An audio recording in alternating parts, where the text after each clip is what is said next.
Okay, welcome everyone. I am delighted to welcome you to this session on creating meaning and well-being. I'm Meg Little, and I'm joined today by Neek Pichette and Marcy Cooper, who will be following me. So the title of my talk is Cultivating Posttraumatic Growth with Margaret Newman's theory of healing as expanding consciousness. And I'll touch on the intersection of these ideas and their roles in healing trauma, traumatic stress, PTSD, post-traumatic growth or PTG, and health as expanding consciousness. So a little about me. Trauma has been a lifelong companion for me personally and professionally. And a great deal of it happened before I had the words for it, as a child or as a healthcare professional. The diagnosis of PTSD was developed when I was still in college. As a young nurse, I experienced the vicarious trauma of the patients I cared for at some of the most devastating times in their lives. And this was especially true when I worked as a psych nurse in my 20s at a women's prison. Not only did I experience the trauma of the process of caring for them and empathizing with them, I also ended up being physically assaulted. All of my personal and professional traumas kept piling up, and they, of course, took a physical, an emotional, and even a spiritual toll on me. Mainstream culture then and still today has an extremely narrow view and understanding of trauma and its effects. There's a great deal of stigma related to it. There's the public stigma or interpersonal stigma. For example, when I dared to open up about my experiences, I was met with responses like, "It couldn't have been that bad," or "You need to grow a thicker skin," or "Just get over it." Or one of my personal favorites, "You're just too sensitive." And some of these responses came from healthcare providers. There's also self-stigma, which involves internalizing the negative beliefs of others about trauma, which I also experience.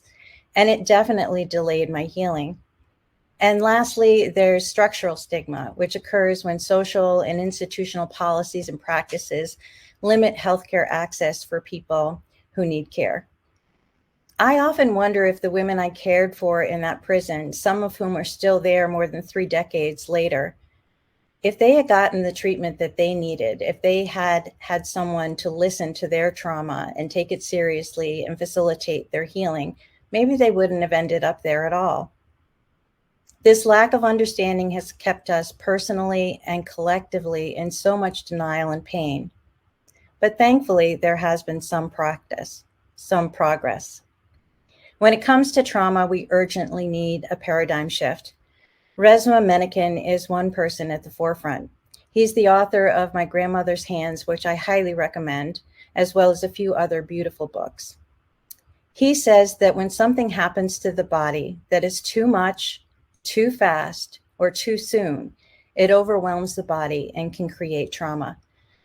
Trauma is a wordless story our body tells itself about what is safe and what is a threat. Our rational brain can't stop it from occurring, and it can't talk our body out of it. Something in the here and now is rekindling old pain or discomfort, and the body tries to address it with the reflexive energy that's still stuck in the nervous system. Bessel van der Kolk is another. He's the author of The Body Keeps the Score. He describes trauma as an event that overwhelms the central nervous system, altering the way we process and recall memories. Trauma is not the story of something that happened back then. It's the current imprint of that pain, horror, and fear living inside people. So how common is traumatic stress? Well, about 70% of us will experience trauma in our lifetime, and 6 to 8% of us will experience PTSD. Women and veterans are more likely to develop PTSD symptoms than other people in the community. I think it's really important, too, to point out that we are living in a time of increased trauma as a result of COVID alone. COVID and PTSD have resulted in 21.1% of U.S. adults having PTSD symptoms, 31.7% of adolescents. About 29% of nurses experienced PTSD during the height of the pandemic. And pulled all together, healthcare workers experienced about 34% of them experienced PTSD symptoms. We don't have good information about children, but I wanted to touch on adverse childhood events, or what's called ACEs. This is a 10-item scale that measures potentially traumatic events in people under 18 years old of age, and it was developed back in the 1990s in California by Kaiser Permanente. It's now been taken on by the CDC, and it's kind of getting a resurgence recently as we look at the effects of childhood adverse events on adults. So ACEs can negatively affect children's brain development, immune systems, and stress responses. It's associated with adult depression, PTSD, COPD, asthma, kidney disease, stroke, coronary heart disease, cancer, diabetes, and overweight and obesity. At least 5 of the top 10 leading causes of death are associated with ACEs. 64% of US adults have one ACE, which can have some impact on their future health. But 1 in 6 adults have more than 4. That's the cutoff for the exponential increase in effects in adulthood. And these are associated with negative health and life outcomes. It nearly doubles the risk of heart disease and cancer. So the takeaway is that trauma is what happens in the body. I think that we spend a lot of time as healthcare professionals thinking about trauma as something that happens in the mind and in the brain. But it's really important to remember that we embody these traumas. That's where it lives. And it's important, I think, also to think about trauma as something that once you experience it, you then experience the world with an entirely new nervous system. Things aren't ever the same. So then what? Not everyone develops PTSD or ACEs associated outcomes, and we don't know why yet.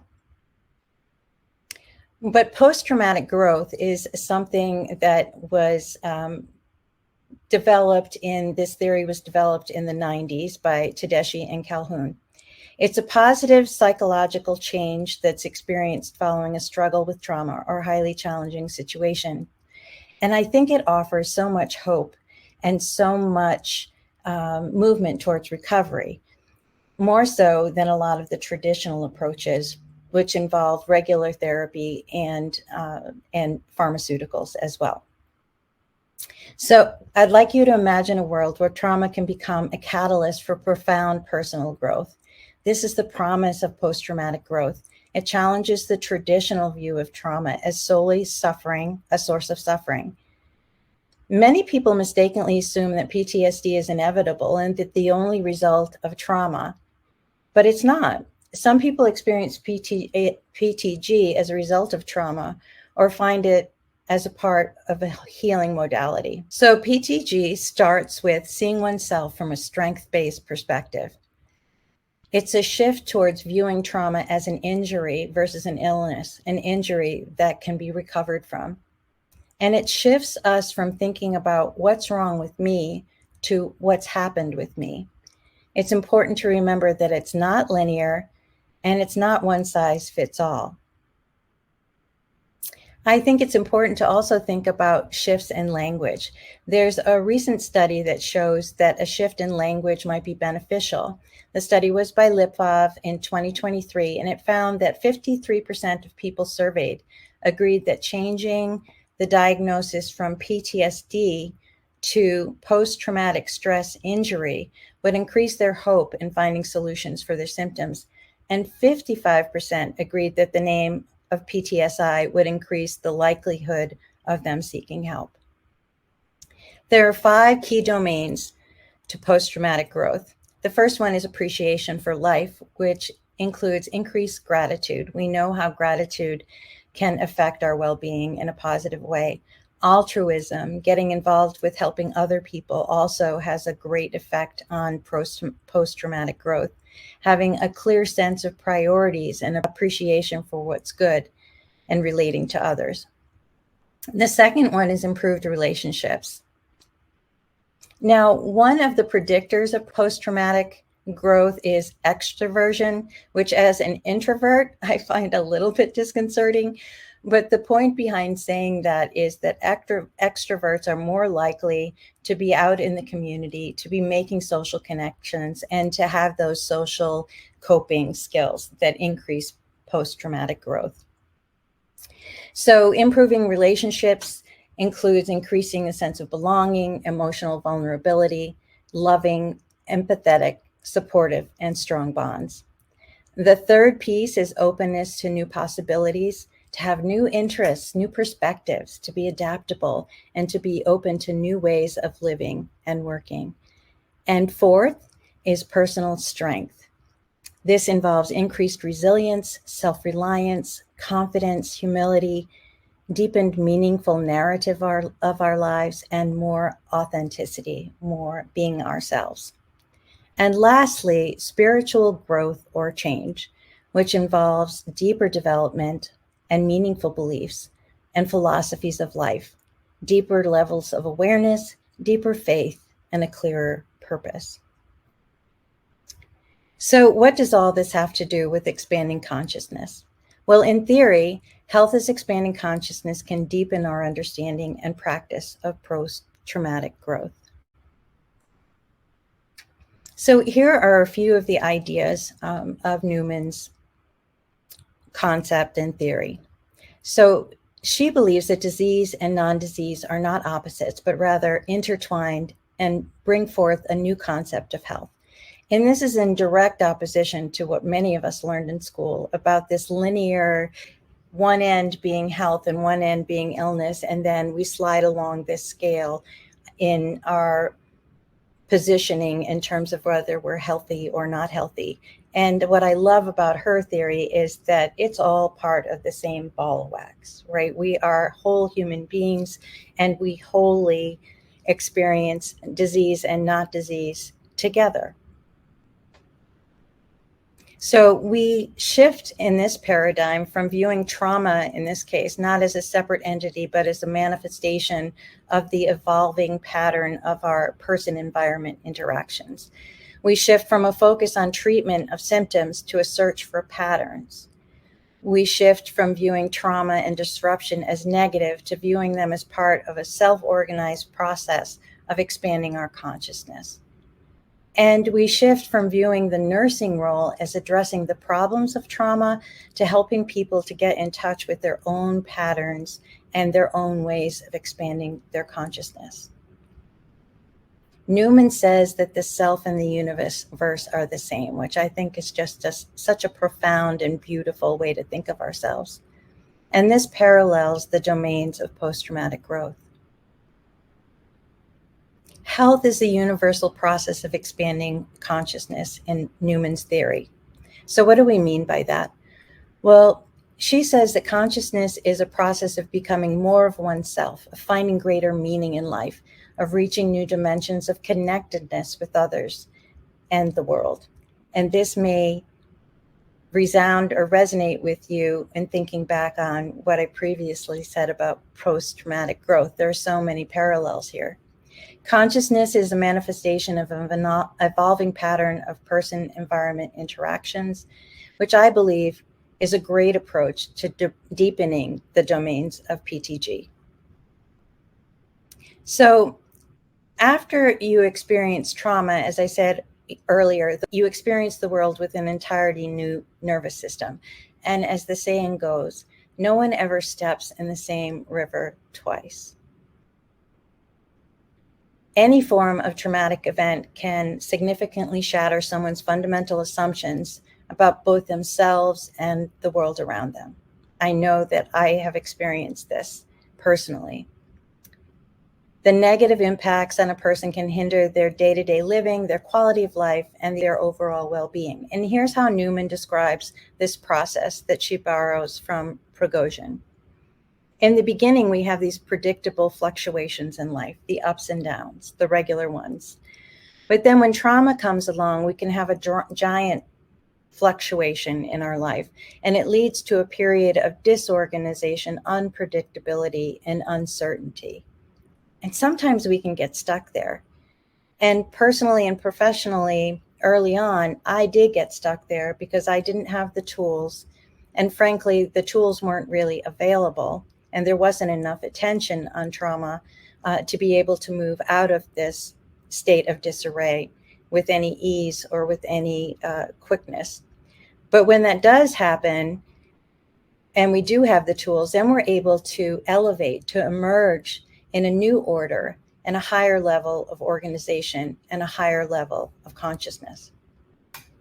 We can boil this all down to the quote, "And the day came when the risk to remain tight in a bud was more painful than the risk it took to blossom." And what I'm after, and I hope that everyone who's involved in treating trauma or assisting people in digesting or moving through trauma will understand, is that blossoming is definitely the end goal. And blossoming not just this one season, but in many seasons to come. And in practice, it looks like this. Trauma begins with limited freedom. Remember that traumatic stress, we get stuck in fight, flight, freeze, or fawn. And at some point, we reach a point when old patterns no longer work and we need new solutions. And then we move to movement. And Newman writes that movement is the fullest expression of consciousness. In movement, we are our embodied selves in our bodies where the trauma resides. And then we are able to expand our boundaries and we transcend both inward and outward to a broader life perspective and purpose. Timelessness in the next part is somewhat of a new frontier. Few people get here. However, timelessness is described as being deeply immersed in the present moment, experiencing all time at once. Think about the expansiveness experienced, say, in mindfulness meditation, rooted in the present moment. And flow states are another great example of this, where timelessness and this kind of unbinding from the strictures around us happens. And finally, our transcendence of space, time, and self leads to this creative restructuring and real freedom, a new level of consciousness, a new way of living. And the end goal here is the spiritual realm and states like love. In the end, the journey of healing and growth is a deeply personal one, a dance between our past and the limitless potential of our future. By embracing the power of post-traumatic growth through expanding consciousness, the wisdom of the body, we can transform the wounds of trauma into the seeds of profound personal transformation. And I'd like to end with this quote from Thich Nhat Hanh. "Without mud, you cannot have a lotus flower. Without suffering, you have no way to learn how to be understanding and compassionate. Happiness is the lotus flower, and the suffering is the mud." So the practice is how to make use of the suffering, make use of the mud to create the flower, the happiness. And this is possible.